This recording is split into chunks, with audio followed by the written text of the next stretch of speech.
विराह में 4 लाइन भूमिका में कहना है। क्या कहना है?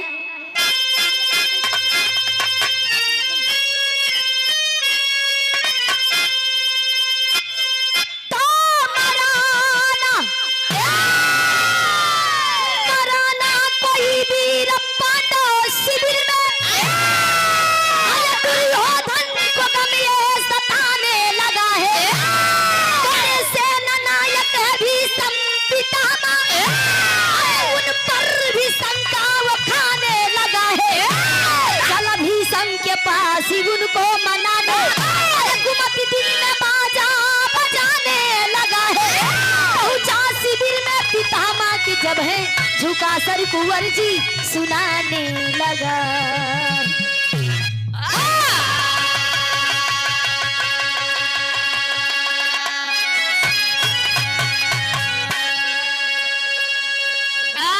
मराना कोई वीर पांडव शिविर में दुर्योधन को गम ये सताने लगा है।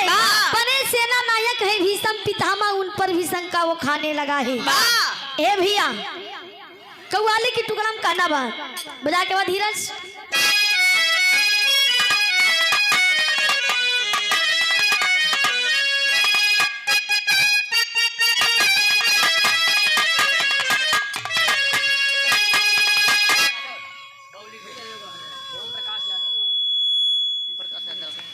आप परमादुलीपुरम से थे ओम प्रकाश यादव जी की ओर से 50 रुपए दे की सम्मान के बहुत बहुत प्रणाम, आशीर्वाद की कामना। बजा के हेलो हेलो।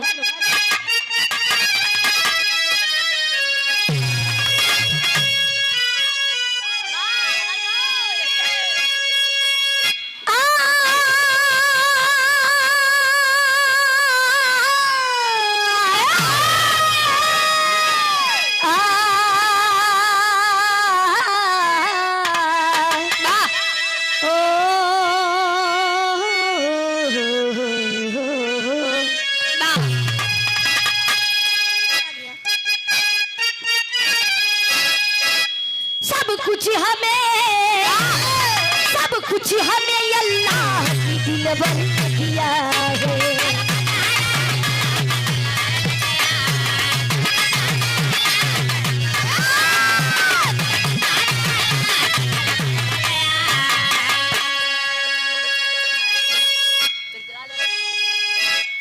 सब कुछ हमें अल्लाह के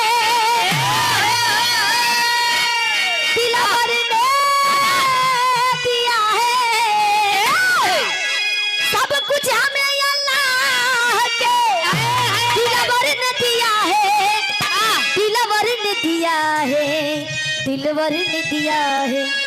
कुरान कुरान मदीने के पैगंबर ने दिया है।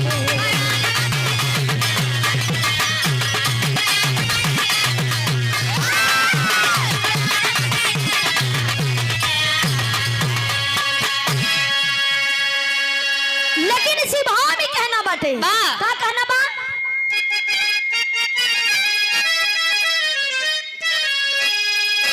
यदि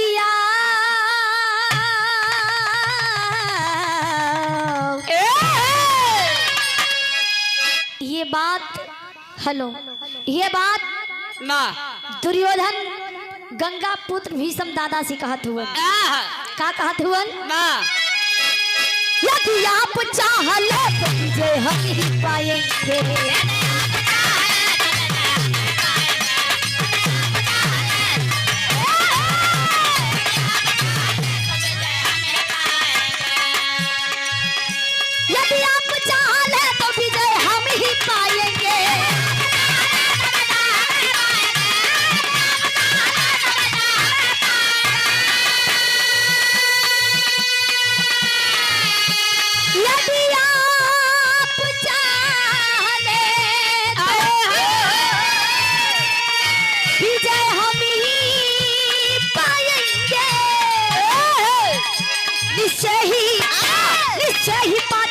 तो हमसे हार जाई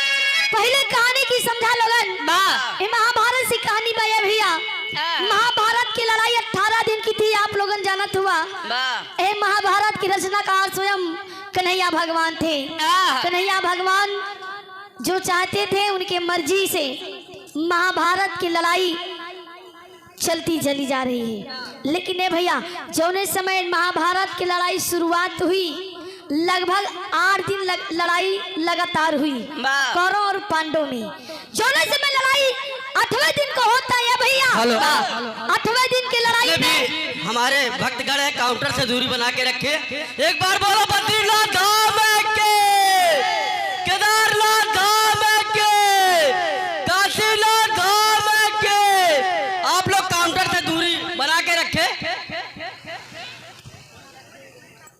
हेलो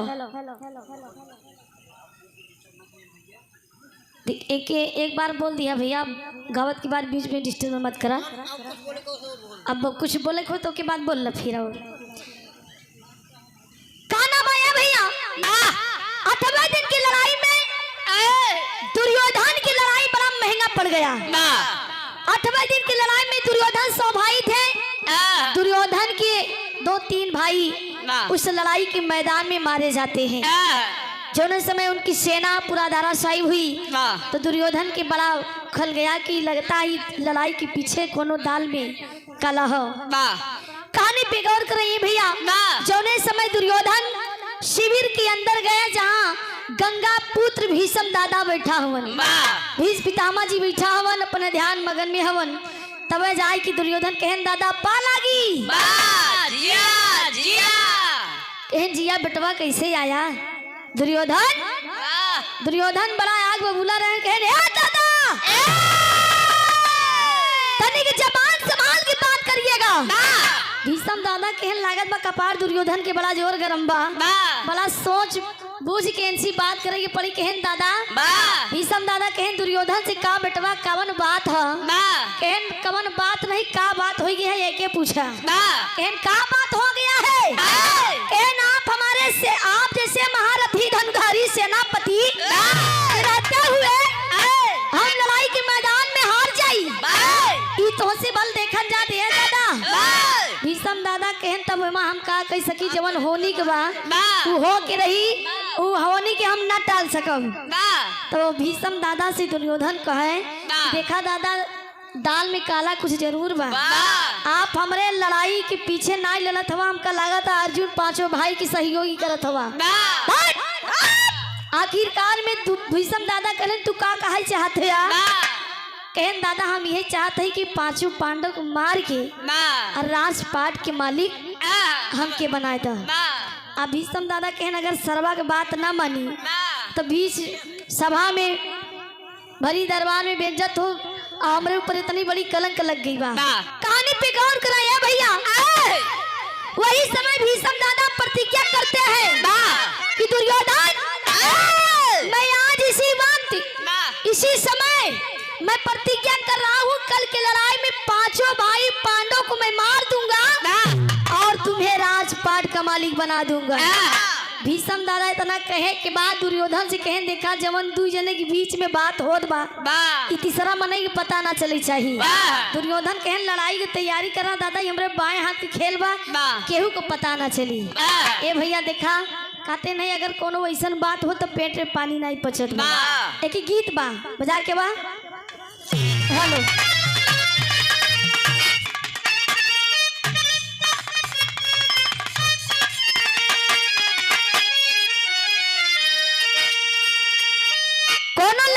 शादी भई नई शादी भई भैया दुल्हन बड़ी सुंदर बा लेकिन थोड़ा अनपढ़ मिल गई दुल्हा के बड़ा कष्ट भाग बतावा हम इतना बढ़िया पढ़े लिखे है दुल्हन बहुत ही सुंदर बा लेकिन अगर पढ़े लिखे नहीं बा तो हमार जिंदगी हम मांगत ही टाइट लेके आवता लाई चट्टाई कुछ अपन लेके चली आवता तो दुल्हावा कहा कि हमारे साथे बड़ा धोखा हो गया लेकिन अपने साथी और दोस्तों के साथ धोखा नहीं होने दूंगा। जा करके अपने साथी संगीतों से बतावत बका का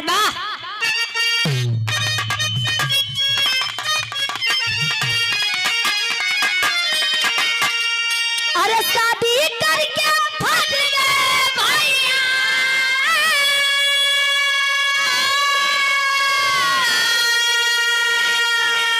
शादी करके फंस गए भैया। अरे फंसी भंवर में गाड़ी अनाड़ी अनाड़ी हमका मिली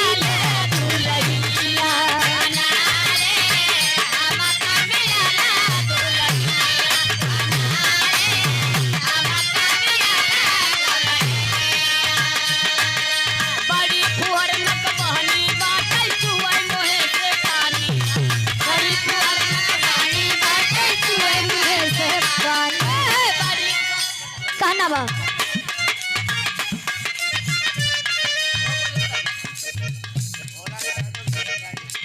बड़ी फुहर मत बहनी बाटे चुअर मोहे से पानी, बड़ी फुहर मत बहनी बाटे चुअर मोहे से पानी।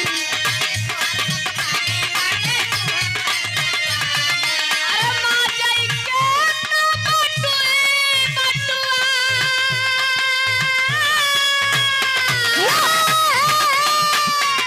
माँ जाई के ना बटुए बटुआ, माँ जाई कोला हारी अनाड़ी अनाड़ी हमका मिला दुलहिया।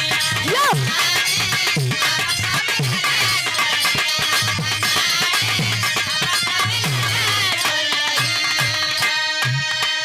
लेकिन इसी भाव में कहना बा ये भैया, कहानी पे गौर करें।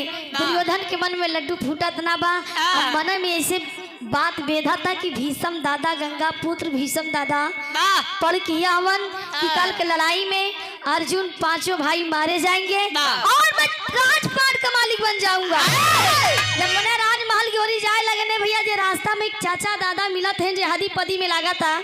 दुर्योधन कहने एक कक्का ए चाचा एक बात बताई, कल के लड़ाई में अर्जुन पांचों भाई पांडव मारा जी हैं। अब जे केहू सुना था जे केहू देखा था वो कहे लगा था दुर्योधना सार पागल हुई बा कि जब से लड़ाई छिड़ी बाटे कौरव और पांडव में पूरा एकदम घर परिवार तहस नहस हो जात बा, लेकिन घमंड नहीं कम होता। एक बात कहना बाटे यही भाव में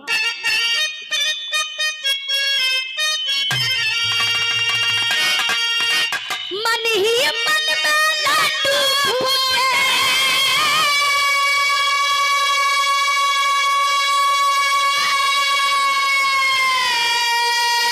मन ही मन में लड्डू फूटे, गुरपति खुशी मनाई ए भाई ए भाई, कल हम जीतबई लड़ाई।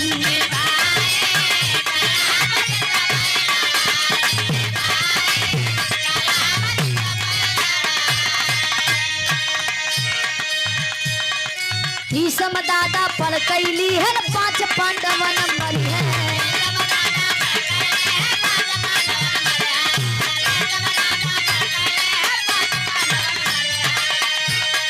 पढ़ा गुरु रे हाय अर्जुन के, पढ़ा गुरु रे हाय अर्जुन के तई है तुरंत मिटाई ए भाई सुनला कल हम जीतबई लड़ाई।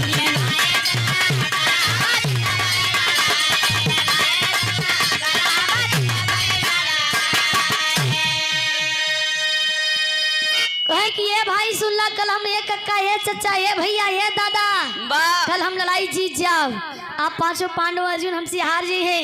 आप जे केहू सुना तो कहीं लाग दुर्योधन एकदम लड़ाई के पीछे पागल हो गया है, एकदम अपन मौज मस्ती में हल्ला शोर मचावत चला जाते हुए भैया। जा करके पहुंचे द्रौपदी जहाँ सुलह श्रृंगार करत बा महल के सामने, द्रौपदी सुलह श्रृंगार करता है भैया आपन अंटाप चढ़ के, और यहाँ दुर्योधन अपन गाना गावत चला जाते तेरी के भाम कहना बटे कहना बटे।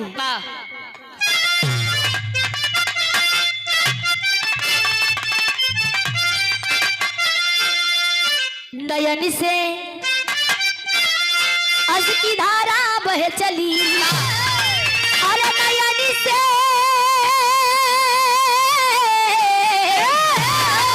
नयनी से हंस की धारा बह चली पांचों पति हमारे रण में जय है मारा हो मारा।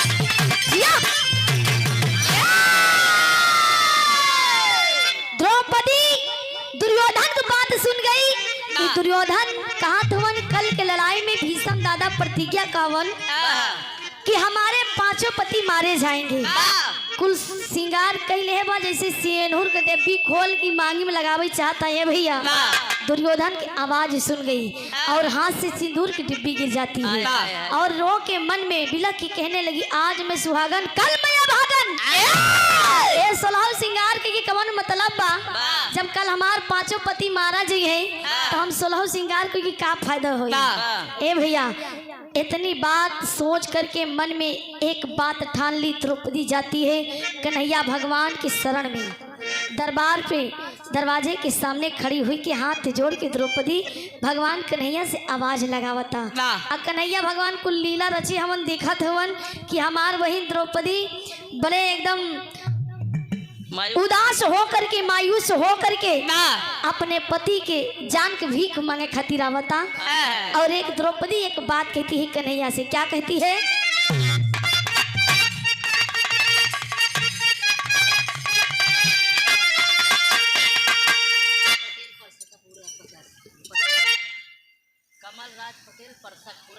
जब तलक दुशासन के लहू से मैं अपना केस नहीं धो लेती तब तलक मैं अपना बाल बांधूंगी नहीं। लेकिन एक बात और कन्हैया भरी दरबार में मेरी जिस समय चीर खींची जा रही थी मैंने आपको याद किया था।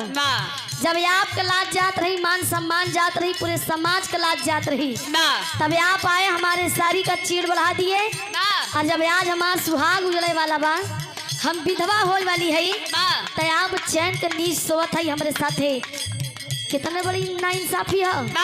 एक बात कहा था क्या कहा था केस बधाना हमार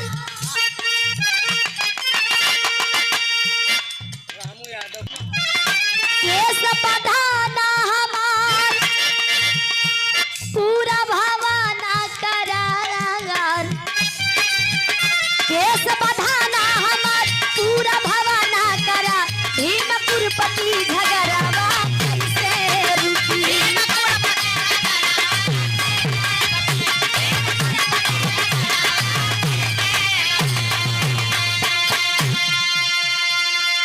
कन्हैया भगवान से इतनी बात कह करके द्रौपदी वहां से समझ गई वहां से चल देती है कि अब हमार भैया कन्हैया चैन के नींद मारत हुए सोवत हुए तो सोवे हमके जवन करे के बा हम आगे के कहानी बढ़ा ले। द्रौपदी मन में ठान ली कि अपने पति के मरने से पहले मैं खुद चिता पर जलकर सती हो जाऊंगी। जाती है जंगल में चंदन के लकड़ी काट करके चिता की तैयारी करत बा कि गीत लगे बा बजा के बा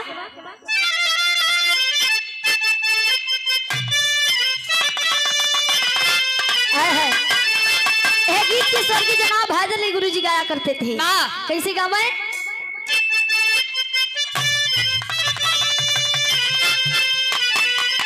साझावा पहाड़ की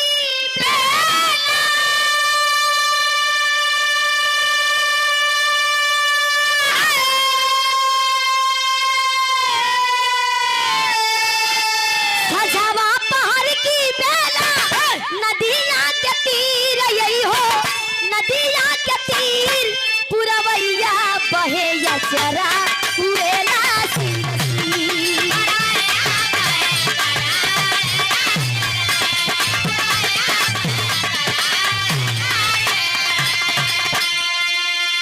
कहानी पे गौर करिए भैया। उस समय चंदन के लकड़ी काट के चिता की तैयारी करके द्रौपदी सात परिक्रमा करता का कहना बा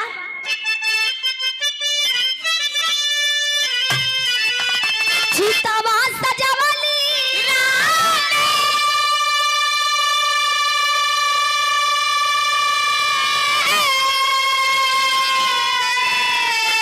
चितावा सजावली रानी बहेद्री कनीर यही हो बहेद्री कनीर कन्हैया नहीं बोले उठे हिया रानी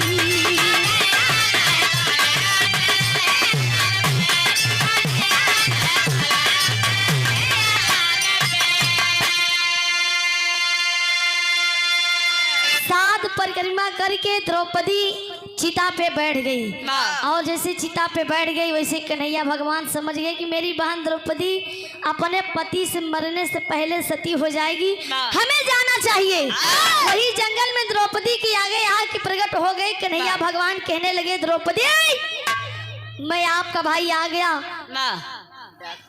कहना बा। जौने समय कन्हैया भगवान प्रकट भइलन तो द्रौपदी कहने, देखा द्रौपदी, भीष्म अगर प्रतिज्ञा किया है तो मेरा भक्त है। अगर प्रतिज्ञा किया है कि कल के लड़ाई में तुम्हारे पांचों पति पांडवों को मार देंगे तो मार देंगे, लेकिन वो मेरा भक्त है, उसके भक्ति में मैं कटुता विघन नहीं करूंगा। लेकिन मैं आपके भक्ति के आगे मैं खुद मजबूर हो गया हूँ। एक गीत लगी बटे। कन्हैया भगवान ने एक बात कहा था द्रौपदी से,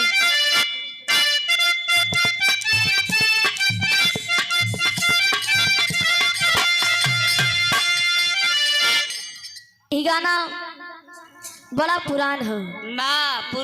पुरानिया कहन कि नवा चीज 9 दिन, पुरान चीज सब दिन। जैसे पुरान चीज में बड़ा दम है। जैसे पुरान चाउर हुई, पुरान दाल हुई, पुरान गुड़ हुई, पुरान दारू हुई, वैसे मान ला पुरान मेहरारू हो गए। मर्द पुरान मेहरारू का मतलब पहले जमाना के बड़की माई लोगन चूनी भी सेनहुर दे, आज वाली चूनी भी सेनहुर दे कि जहिया हमरे पति के आयु लंबी हो। लेकिन आज वाली ही अगवा टीक ले थी बस। ये का है भैया? जहिया जल्दी जाए दूसरे खिया जाए। इतना बड़ा शराब देता है। आज के जनरेशन बताओ। जनरेशन है पहले जमाना के बात निकाली बा। कोनो कुजरा आमे के बगिया रखाए बा भैया। कुजरा रोज आना ताके, रोज आना ताके। एक दिन चाटी लबर चटनी। लबर चटनी? हाँ, चाटी मेहरारू। जैसे चाटी मेहरारू होती नहीं, हाँ सब बोला था अपन घूमे टहरे चल दे। कोनो चीज अगर रास्ते में स्वादिष्ट चीज देख जाए तो मन हकई लागे। वैसे 4 औरत गई भैया हुई कुजला के बगिया के सामने। जब पहुंची कुजला बेचारा अगर ना खाना खाए, अब मौका पाई गई। अब बेचारी कुजला के आमे के बगिया का जोन आम रहन भैया, नीचे नीचे वाला आम, नीचे नीचे वाला तोड़ लीन। अब कुजला गिने रहन, कई आम गायब भा, कई आम ना। कुजला आए खाना खाई, कहा बतावा नीचे के डारी के आम जितना भा कुल गायब बा। लागत बा कोनो चोट्टा आए रहे या चोट्टी ना आए रहे। कुजला ताके लागे। एक दिन वही 4 औरत वही रास्ते से गुजरत रही। कुजला वही आने के जरी के आने लुका रहे। जैसे उछल के तोड़े चलीन वैसे कुजला हाथ पकड़ ली है। पहले पिछला वाला दाम चुकाया जाता, वही वाला दाम तो उसी फरियाद के ले। तो कुजला एक बात कहे, का कहे?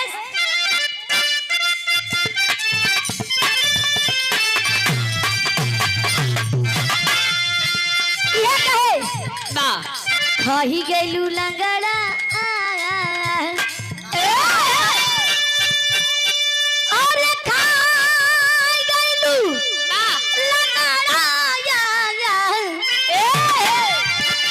खाही गैलू लगड़ा आम दाम कहिया ले देबू।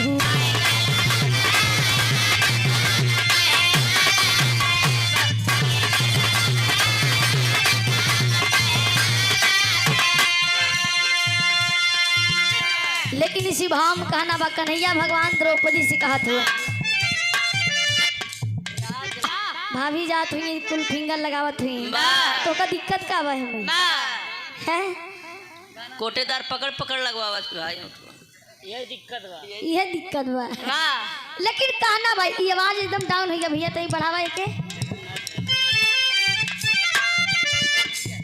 रहे बजा के बा। हेलो हेलो बोलही लगी की रब्बा निधान, बोलही लागे की रब्बा निधान, बोलही लगी की रब्बा निधान मानेला हतिया हमारी।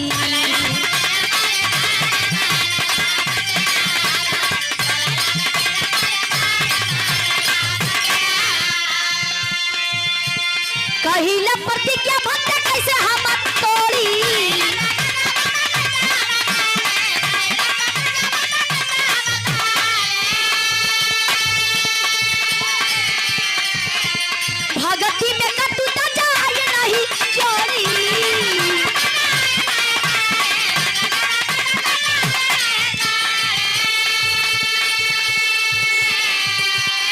मजबूरी मजबूरी मजबूरी हमारा लजान मान लहबतिया हमरी।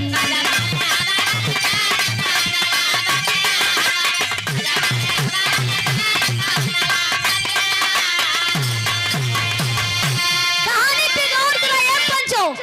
भगवान कन्हैया द्रौपदी जी कहलन देखा भक्ति में कटुता जाए नहीं जोड़ी, कैले भक्त प्रतिज्ञा हम कैसे तोड़ी। कहन हम भक्ति में कटुता विघन न करब, लेकिन हम तोके एक राह बता सकी थी। भोरहरिया का टाइम रहे, कन्हैया भगवान द्रौपदी जी कहन हम जैसे जैसे कहब तोका वैसन वैसन करे के पड़ी। आ तनको हमार बात न मानी, जान ला द्रौपदी तोहार पांचों पति कल के लड़ाई में मारा जी हैं। तो द्रौपदी कहा है कन्हैया अपने पति के लिए हम कुछ भी कह सकब, लेकिन काम का करे के बा हमके बतावा। कन्हैया भगवान कहन भोरहरिया के समय है, यही मौके का फायदा उठाइला। तो द्रौपदी कहा था कि का करे के बा। कन्हैया भगवान कहलन कि देखा हमरे साथे साथे चला शिविर में, जहाँ भीषम दादा ध्यान मगन में बैठा है। ये समय मौके का फायदा अच्छा है कि कामना बा। आखिरकार में हो समय भगवान कन्हैया कहने लगे ये मौके का फायदा तू उठाए ला। द्रौपदी कहे ठीक बा हमके लिवा के चला, जैसे जैसे कहबा वैसे वैसे करब। आ शिविर के अंदर जब जगह ने भैया द्रौपदी कहलन कि देखा बीता भी घूंघट काढ़िला, बीता भी घूंघट काढ़िला आ तोके मुहे से बोले के नाई बाटे, मुहे से बोल देबू जाला सारा काम चौपट हो जाई। द्रौपदी सोचत बा घूंघट काढ़ी ले मुहे से बोलबो न करब त कैसे जनहे भीषम दादा की हम आई ही। तो द्रौपदी कहन कि देखा भगवान ये कुल लीला तोहार हमका समझ में ना आवत बा। कन्हैया भगवान कहन कुल समझ में आई, लेकिन जैसे जैसे कहा वैसे करा। एक गीत लगे बाटे।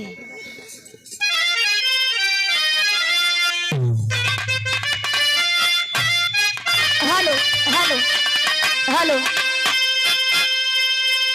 कोनो लइका अपने दुल्हन के आ नहीं गए। ए भैया अहिरे के लइका रहे बियाह हो गया, लेकिन दुल्हन का गवना नहीं आई रहा। पहिल बार ससुरारी गए बड़ा बढ़िया से अपन सूट बूट में कांधे पर रुमाल लटकाई के। जब ससुरारी पहुंचे तो उनके सास रानी हुई बड़की सुपारी सरौता लई के ठंडी भी टिकुली लगाए, अभी कतरत बैठी रहे तब दामाद पहुंच गए। कहन कस दामाद जी कैसे आया। कहन बस अम्मा बस आई है तोहरे बिट्टी का आना ही। तब भाई केवाड़ा के आनस बिट्टी कहन आने तो आई है, लेकिन बिट्टी विदा ना होए। भाई दुल्हवा से दुल्हनिया एक बात कही है का कहे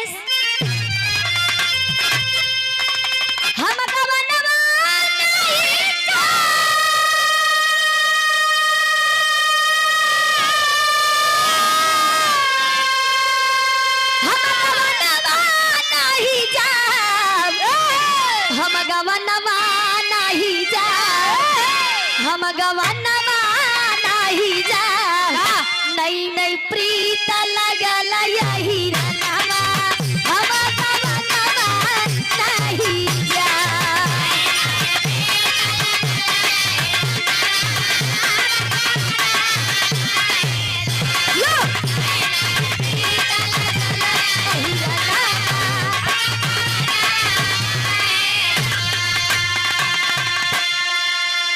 लड़का बड़ा समझदार है, कहा इतना दिन के बाद आई है तो का लिया जाए।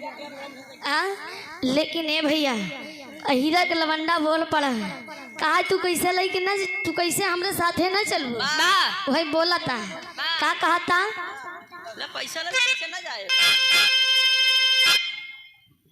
अहिरे के लड़का बोला था कहे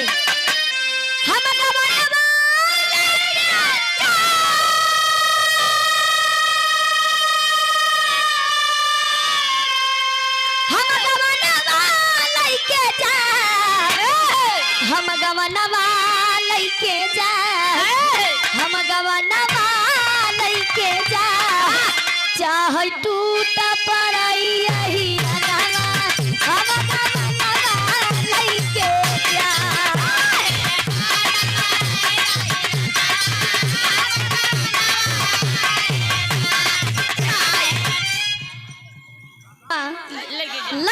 जाओ, लेकिन विराह में आप लोग भाव में समझें। कन्हैया भगवान के हैं द्रौपदी देखा बहन, अगर अपने पति की जान बचावे के बाद तो के कुछ परिश्रम करे पड़ी, तो द्रौपदी कहा हमके का करे के बा, कहें देखा हम बाहर खड़ा ही, अब पहले जाए कि भीषम दादा एकदम आँखी मूंद के अपन ध्यान मगन है, अब पहले जाए कि भीतर घूंट काढ़ा मुँहे से बोली जी, और सामने जाए कि सर झुकाई दिहू, और सर झुकाए के बाद ये अपन आभूषण कंगन खनकाई दिहू। द्रौपदी जाती है, कैसे कहना बा,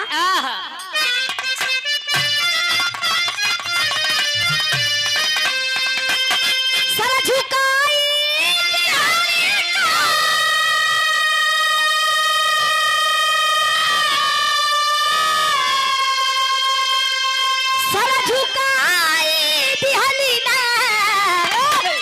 सर झुकाई दिहलीना, सर झुकाई दिहलीना, दादा भीषम के हो समनवा, सर झुकाई दिहलीना।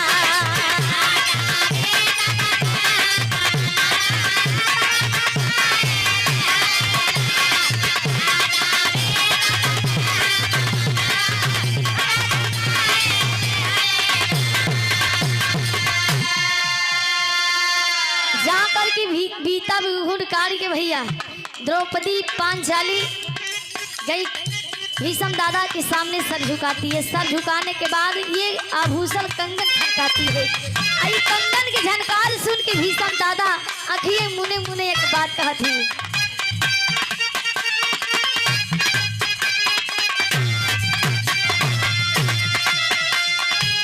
सुनी के तब झनकार पिताना अपने मुख से बोले,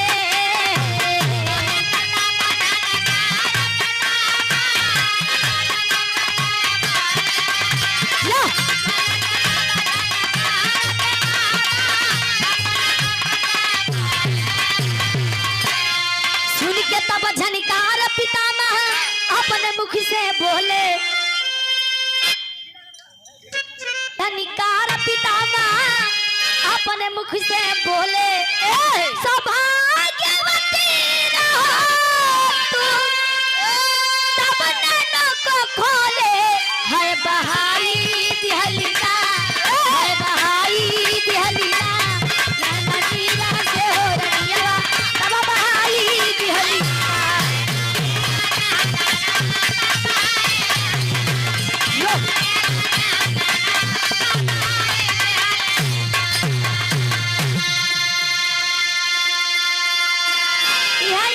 जब खनकाइन तो भीषम दादा आखिए मुने मुने कहन अखंड सौभाग्यवती भव, मतलब तुम्हारा सुहाग अमर रहे। इतनी बतिया सुन के द्रौपदी घुंघटवा उठाए केस का हो दादा, कहने दादा, अब दादा द्रौपदी की आवाज सुनते ही मान चौकन्ना, कहीं हमरे साथे धोखा, दादा सोचन की दुर्योधन के मेहरारू आई है, रोजाना सुबेरा 4 बजे ही भोरारी में चल दे रही दादा का आशीर्वाद ले, और वही मौके का फायदा भोरारिया का फायदा देखा द्रौपदी उठाई ले, और वह भीषम दादा सोचन कि हम दुर्योधन के मेहरारू समझ के ई पांचाली का आशीर्वाद दे दी ना, तो भाई द्रौपदी कहा कि देखा दादा, एक तरफ तो प्रतिज्ञा करे यहाँ कि हमरे पति के काल 5 पांडव को मार दे, और आज हमका अखंड सौभाग्यवती भाव का वरदान, मतलब हमार सुहाग अमर रहे। इतना बड़ा वरदान अब कैसे होई, फंस गया ना अपने चंगुल में। तब वही दादा कहन सारा कुल काम कन्हैया का किया धरा भा, कहन हमरे प्रभु कहाँ है, द्रौपदी सारा कह के बहरे खड़ा है, ए भैया द्रौपदी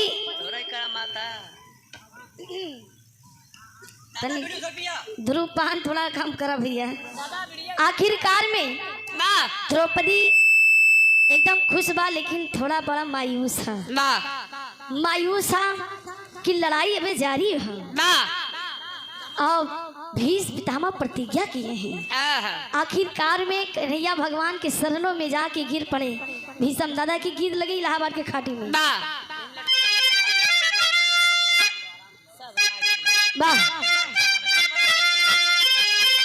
हेलो, यह गीत के स्वर्गीय जनाब हैदर अली गुरु जी गावत रहे। स्वर्गीय दादा राम बहादुर राम आधार गुरु जी गावे हैं। कैसे गावा है? और झकोरा मारई झूलनी, और झकोरा मारई झूलनी, सारी लहराई हो झकोरा मारई झूलनी।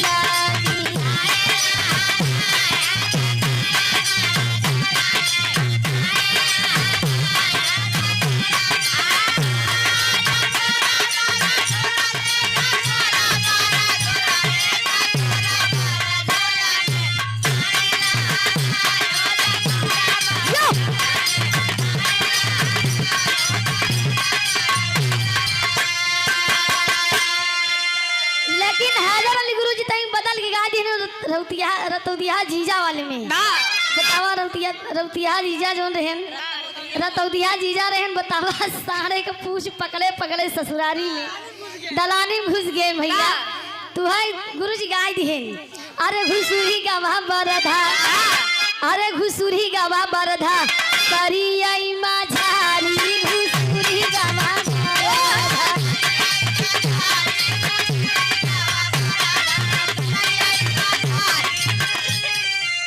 लेकिन एक बदल के दादा राम कैलाश गाय दिहे।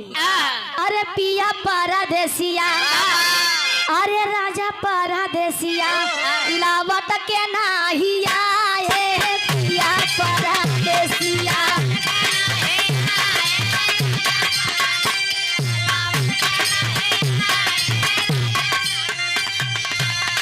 अरे दुल्हन के दर्द मर्द बेदर्द समझ नहीं पाए, राजा परदेसिया लावत के नाही आए।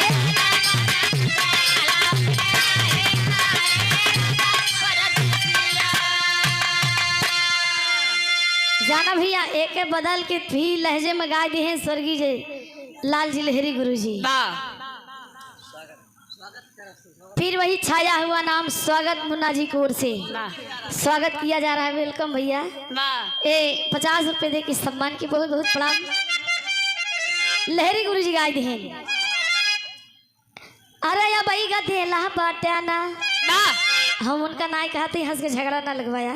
ई गीत कौन गाय रहे आ ये गीत तू अर्थी बाटे बेटा हम बताऊ।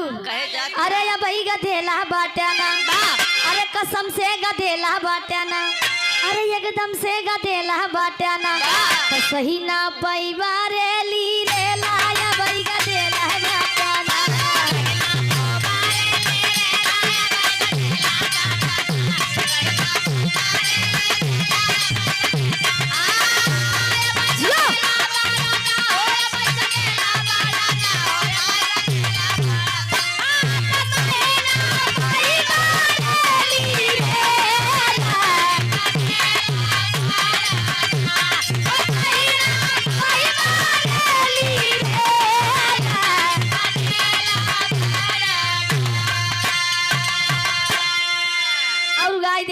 भतरासी बाटू ना घूम के आऊ मथुरा काशी।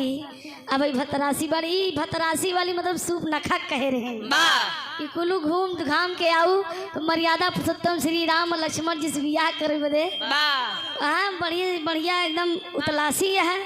राम कहन भाई हमार लैसन बन के बा और लक्ष्मण हमार भाई है। भाई लक्ष्मण के साथ ही उर्मिला गई नहीं रही तो भाई उस समय जंगल में अकेला ही दिखात रहे। कहन बड़ सूप नखा सोचे कि बड़का नाय सही सुंदर तो छोटका ही है। तो बतावा छोटका जब द कान निकुरा काट ली है ई बात का बात रही। लेकिन बिरहा में आबा कहना बा अरे झुकौले भी समदादा, झुकौले भी समदादा, कन्हैया भगवान के चरणों में सिर झुका देते हैं। गंगापुर भीषम पितामह। अरे झुकौले भी समदादा, चरनियई मसी सा झुकौले भी समदादा।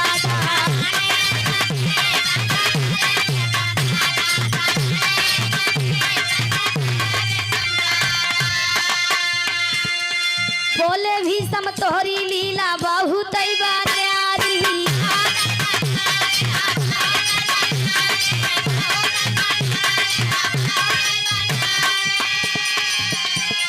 हमारी प्रतिज्ञा तोड़वाया है मुरारी।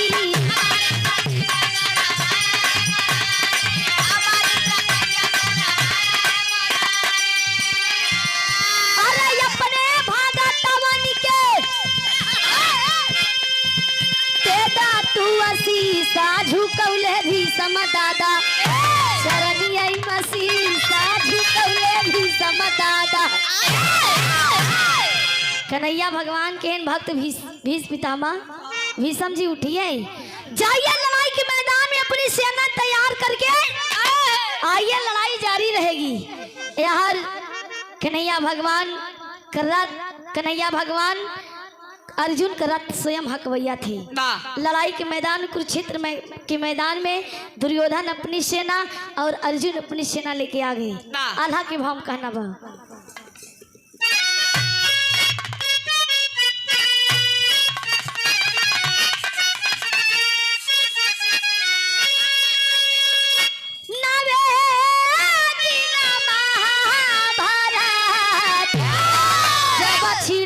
भैया अरे बीरा बना मन से होला घोड़ा धमाचा।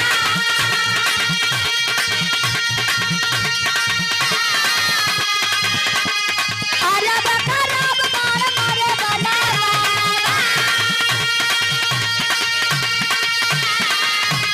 बैठा रहे रथिया पे यारा दुनिया बेटा। कहाँ टीका सबका जाबा डूबल खूना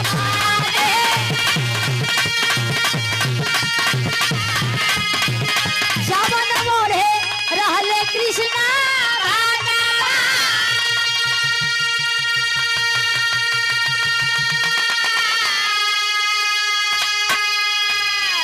कन्हैया भगवान अर्जुन के रथ हाकत हुवन और भीष्म दादा धनुष पे बाण चढ़ा के अर्जुन की निशाना बनाए हुवन। जो समय लड़ाई की मैदान में बाणों की बौछार चलने लगी और समय अर्जुन के रथ जितना सजावट रही, इतना बाण मारे भीष्म दादा, इतना बाण मारे भीष्म दादा कि ये भैया अर्जुन के रथ के छतलुती उड़ गए, सजावट एकदम बिगड़ गया। अब यार कन्हैया भगवान हुचकारत हुए अर्जुन के, अर्जुन बाण चलाओ। अब अर्जुन बुढ़ावा पे बाण कैसे चला भाई, कहें कि हम मार ले, अगर प्रतिज्ञा करें हम तो मार ले, लेकिन आखिरकार में एक बाण जाके आखिरकार में ये भैया और समय एक बार जाके कन्हैया भगवान की लगाई। कन्हैया भगवान जो पीताम्बर ओढ़े थे लहू लोहान हो गया। अब वही क्रोध में आके कन्हैया भगवान रथ का पहिया लेके ही कानी उरी फंसाई की दौड़ पड़े भीष्म दादा का मारे खातिर। और रथ का पहिया जैसे स्वयं सुदर्शन चक्र नजर आवत रहे। आ कन्हैया भगवान प्रतिज्ञा करे रहन कि लड़ाई के मैदान में अपना मैं सुदर्शन चक्र नहीं उठाऊंगा।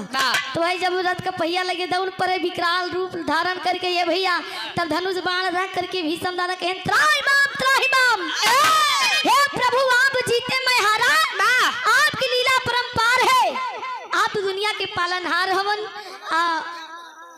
आप हमार प्रतिज्ञा तोड़ा, हम आपको प्रतिज्ञा तोड़ दिया। लेकिन ने भैया वही से वो भीष्म दादा के एक वरदान मिला रहे। भीष्म दादा के स्वयं पिताजी राजा शांतनु ने वरदान दिया था। आखिरी भाव का नवा का कहना बा,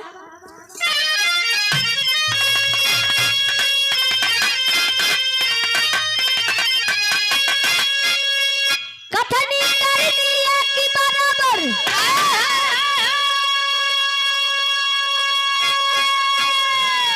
सदा निभाए भीष्म जी। कथनी करनी एक बराबर सदा निभाए भीष्म जी। जकरा कथनी और करनी में कोनो अंतर नहीं, वो जो कहते थे वो करते थे। कहना का बा, कथनी करनी एक बराबर सदा निभाए भीष्म जी। इच्छा मृत्यु के वरदान वहां के पाए भीष्म।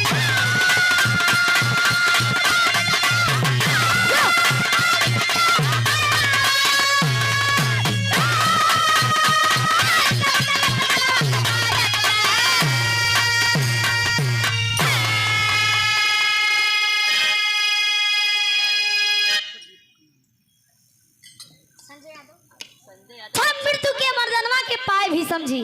राजा शांतनु ने अपने बेटवा भीष्म दादा के भीष्म पितामह के वरदान दिए थे कि जाओ बेटा मैं तुम्हें वरदान दे रहा हूँ, तुम्हारे इच्छा अनुसार आपकी मृत्यु होगी। जब भीष्म दादा एकदम लड़ते लड़ते हिम्मत हार गए, जब इच्छा उनका भर गया तब वो बाणों की सैया पर लेटे थे। कहना बा आखिरी भाव में बुधु नाम भंडारी कहते धन प्रभु की माया,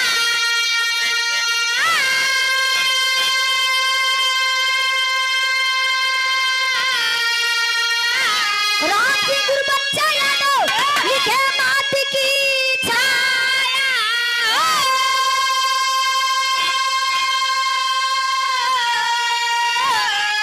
नयन से असी की धारा बह चली, कहे सोना सुहानी सा